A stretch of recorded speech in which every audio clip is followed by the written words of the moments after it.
We love gravity-fed irons, and we know you will too. They're great for tailor shops, drop-off locations, bridal salons, or the true hobbyist with a dedicated sewing corner. Their water bottles will allow you to use these units continuously without having to stop to fill up the small water reservoir, and they easily connect to any standard outlet. Today we're going to show you some of the features and benefits of owning one of these commercial-grade irons. Come on, let's get started.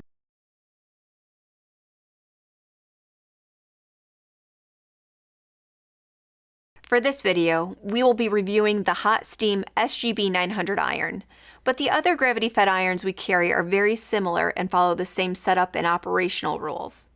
To set up the iron, you will first need to find the best location. The location should have access to a standard outlet.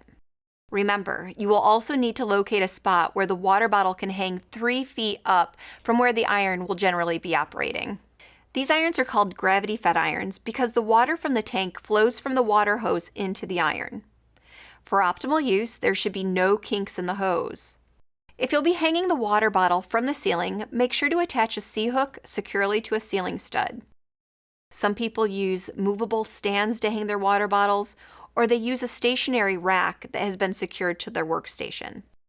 Either way, make sure your stands, racks, or ceiling supports are installed and ready to go. Open the water bottle and pull out the contents. Sometimes the water hose will be located inside. Attach the end of the hose to the hose nipple of the water bottle.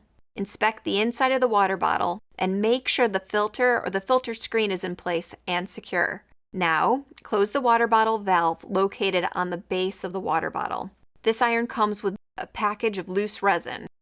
Pour the entire contents of this resin into the water bottle and then fill the bottle with water.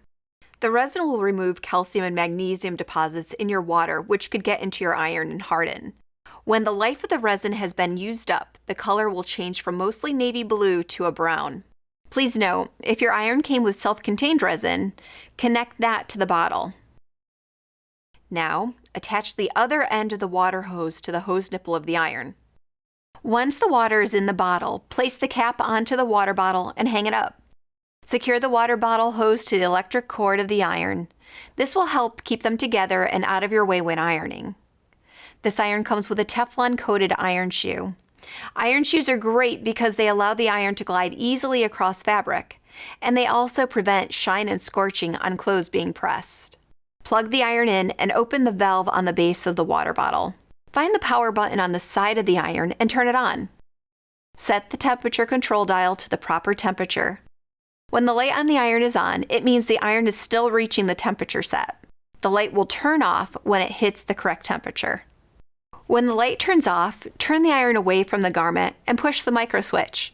The first time you use the iron, there will be some air bubbles in the line. Press the micro switch and allow the air to leave and the water to fill the hose. You're now ready to start pressing. Some helpful things to remember are that these irons are not intended for upright steaming. There's a shallow plate in the iron that fills up when the micro switch is pressed. The iron should remain horizontal for the steam to be created. The micro switch should not be continually pressed. We recommend that you press and release in order for the water to reach the proper temperature. Overpressing the micro switch can cause the iron to spit water. Also note, all new gravity-fed irons, when first installed and turned on, may have a little smoke or a slight odor. This is normal and is caused by a solution used during manufacturing. It'll go away after initial use. We know you're going to love this iron and the elimination of the stops and starts associated with filling a home iron. For additional supplies or to get your questions answered, visit us online. We're happy to help. We'll see you next time.